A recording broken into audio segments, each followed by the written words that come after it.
नमस्कार, मैं खुशबू राय, आप देख रहे हैं एनएमएफ न्यूज। राहुल गांधी का वो भाषण याद है आपको, जब वो हलवा समारोह का एक फोटो लेकर संसद में पहुंचे थे और इसका उल्लेख करते हुए उन्होंने कहा था, मैं ये फोटो समझाना चाह रहा हूं सर। इसमें ये जो बजट का जो हलवा है सर, ये बट रहा है और इस फोटो में सर मुझे एक ओबीसी अफसर नहीं दिख रहा, एक आदिवासी अफसर नहीं दिख रहा, एक दलित अफसर नहीं दिख रहा मुझे। ये हो क्या रहा है सर? सर देश का हलवा बट रहा है सर और इसमें 73% का एक है ही नहीं सर। ये आप लोग हलवा खा रहे हो और बाकी देश को हलवा मिल ही नहीं रहा है। अब जरा सोचिए कि मैं आपसे कहूं कि राहुल जी जो भी कहते हैं वो उनके करनी से बिल्कुल अलग दिखाई पड़ता है। भरी सदन में एसटी, एससी, ओबीसी के रक्षक बनने वाले राहुल गांधी खुद इनके सबसे बड़े भक्षक हैं। 70 सालों तक राज करने वाली कांग्रेस ने एसटी, एससी, ओबीसी के लिए कभी भी कुछ नहीं किया, लेकिन आज जब वो विपक्ष में बैठी है तो अपनी राजनीतिक रोटी सिर्फ और सिर्फ जाति के नाम पर ही सेक रही है। 29 जुलाई को जब बजट पर चर्चा की बात आई तो अपने भाषण की शुरुआत राहुल गांधी ने हलवे से ही की। खुद कांग्रेस के द्वारा शुरू की गई रीति हलवा समारोह में एक फोटो जो बाहर निकला और उसके बाद इस पर उन्होंने बवाल काट डाला। पूछने लगे कि इसमें एक भी एससी, एसटी और ओबीसी अधिकारी नहीं है। मैं ये फोटो समझाना चाह रहा हूं सर। इसमें ये जो बजट का जो हलवा है सर, ये बट रहा है और इस फोटो में सर मुझे एक ओबीसी अफसर नहीं दिख रहा, एक आदिवासी अफसर नहीं दिख रहा, एक दलित अफसर नहीं दिख रहा मुझे। ये हो क्या रहा है सर? सर देश का हलवा बट रहा है सर और इसमें 73% का एक है ही नहीं सर। ये आप लोग हलवा खा रहे हो और बाकी देश को हलवा मिल ही नहीं रहा है। अगले दिन 30 जुलाई को राहुल को इसका जवाब मिला बीजेपी के फायर ब्रांड नेता अनुराग ठाकुर की तरफ से, जिन्होंने बड़े धारदार तरीके से इसका जवाब दिया। हलवा को लेकर भी एक एक कर कांग्रेस की सारी कहानियां बड़े ही मजाकिया अंदाज में पूरे संसद के सामने रख दी। मैं पूछना चाहता हूँ हलवा किसको मिला? मैं पूछता हूँ हलवा किसको मिला? राहुल जी बताइए, हलवे की बात की थी, जीभ घोटाले का हलवा किसने खाया? वो फोर्स घोटाले का हलवा किसने खाया? अंतरिक्ष देवास घोटाले का हलवा किसने खाया? नेशनल हेराल्ड के घोटाले का हलवा किसने खाया? सबमरीन घोटाले का हलवा किसने खाया?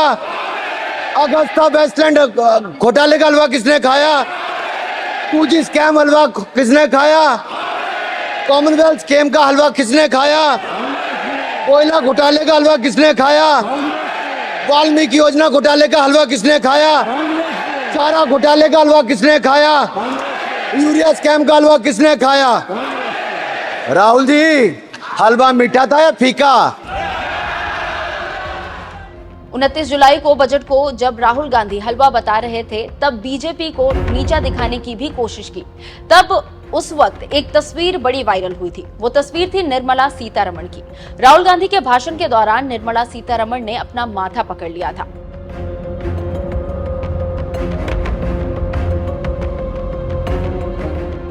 अब जो सवाल निर्मला सीतारमण पर उठ रहे थे उसका जवाब खुद निर्मला सीतारमण ने बड़े ही धाकड़ अंदाज में दिया है। जो राहुल गांधी एससी, एसटी और ओबीसी अधिकारियों के बारे में पूछ रहे थे उन्हें जवाब तो मिला, लेकिन शायद वो अपना मुंह छुपाने के लिए अब जगह ढूंढ रहे होंगे। निर्मला सीतारमण ने राजीव गांधी फाउंडेशन से लेकर राजीव चैरिटेबल ट्रस्ट पर तीखे सवाल खड़े कर दिए। राजीव गांधी फाउंडेशन में कितने एससी हैं?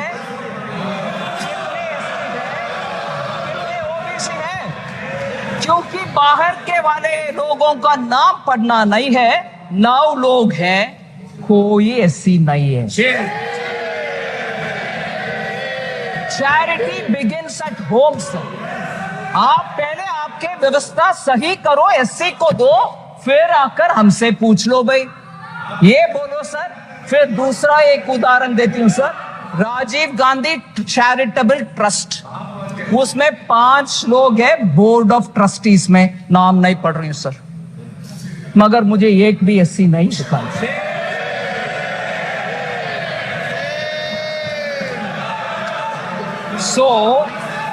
सर एससी एसटी लोग के ऊपर हम सब कुछ अच्छे करने के लिए इरादा रख सकते हैं, मगर जनरेशन आफ्टर परदादा दादा सबके बयान एक ही जैसे जब है, और काम कुछ नहीं हुआ। आप जाकर के आज बोलेंगे तो कैसे भरोसा आएगा सर? और ऊपर से हलवा जैसे एक इमोशनल सेंटिमेंटल मैटर जिसमें पूरे उस मिंट का फाइनेंस मिनिस्ट्री के स्टाफ बंद अंदर कमरे में ये रह करके काम करते हैं, उनके मुंह मीठा करने का काम में आप ऐसे प्रश्न चिन्ह। वित्त मंत्री ने बजट 2024 पर चर्चा का जवाब देते हुए कहा, हमारे कई सांसद ओबीसी और एससी के बारे में बात कर रहे हैं। सबसे पहले प्रधानमंत्री जवाहरलाल नेहरू ने 27 जून 1961 को लिखा था, मैं किसी भी तरह के आरक्षण को नापसंद करता हूं, विशेष रूप से सेवा में मैं ऐसी किसी भी चीज के खिलाफ कड़ी प्रतिक्रिया करता हूं जो अकुशलता और दोयम दर्जे के मानकों को जन्म देती है। नेहरू जी ने 27 जून 1961 को लिख रहे हैं, I quote sir, I dislike any kind of reservation, more particularly in service.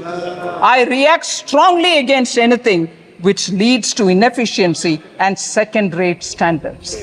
Unquote.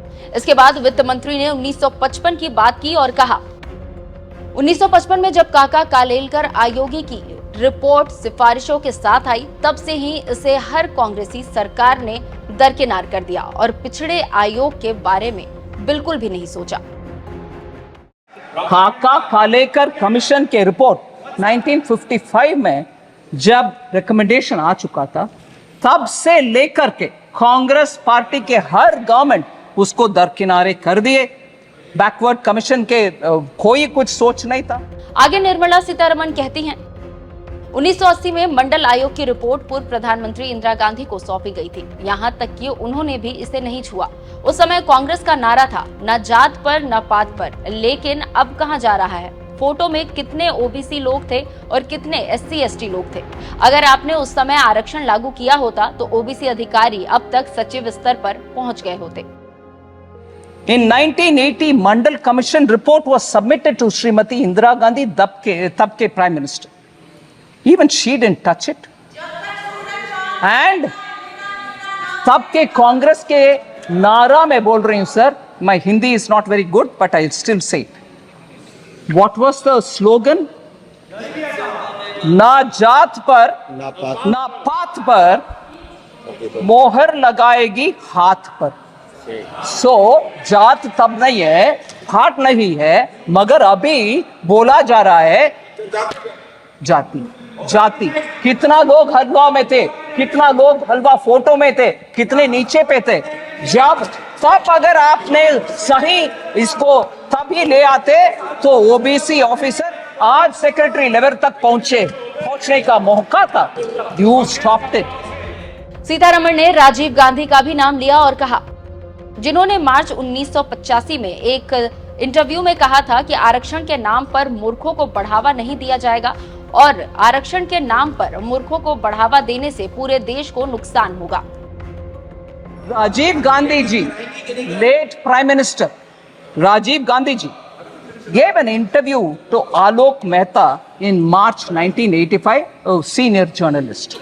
In that interview, former Prime Minister about OBC reservation says this, quote कर रही हूं sir, no promotion of idiots in the name of reservation. And that promoting idiots in the name of reservation, and that promoting idiots in the name of reservation would harm the entire country, unquote. इतना ही नहीं, सीतारमण ने राहुल को उनके सवाल का भी जवाब दिया, जिसमें राहुल पूछ रहे थे कि निर्मला सीतारमण ने माथा क्यों पकड़ा। जब इस विषय में मैं कैसे जवाब दूं, ऐसे करके सर पे हाथ रखा तो पूरे ट्रोल आर्मी के साथ मुझे पूछा जा रहा है कि एससी के ऊपर जब विपक्ष के नेता बात कर रहे हैं, आप सर पर हाथ रख रहे हो, हंस रहे हो। नहीं, ऐसे एक इमोशनल मैटर को इतना हल्के से डील कर रहे हैं, उसको मैं सर न फोड़। वित्त मंत्री निर्मला सीतारमण उस वक्त उग्र भी हुई जब कर्नाटक की स्थिति का जिक्र कर रही थी। उन्होंने क्या कुछ कहा, सुनिए। माननीय former chief minister Charanjit Channi ji, आपके लीडर से बात करिए, कर्नाटका में जाकर के एससी का हालात के ऊपर प्रश्न पूछिए। इधर पूछने का आवश्यकता नहीं है, उधर कांग्रेस का गवर्नमेंट में हो रही है इतनी सारी घपला। फिर कर्नाटका से एक और विषय सर, जरूर मैं मानती हूं कांग्रेस में एससी के विषय में बात करने वाले हर नेता कर्नाटका आज ही जाए, पूछ ले कि क्या हो रही है। एससी के पैसा को निकाल करके प्राइवेट अकाउंट में डाला जा रहा है, किसी को मालूम नहीं हो रहे, एससी के ऊपर इधर लेक्चर हो रही है। खैर, राहुल गांधी के दिखावे का जिस तरह से निर्मला सीतारमण ने पर्दाफाश किया है, उस पर आपकी क्या राय है, हमें कमेंट कर जरूर बताएं और ऐसी खबरों से अपडेटेड रहने के लिए हमारे चैनल को सब्सक्राइब कर लें। नमस्कार।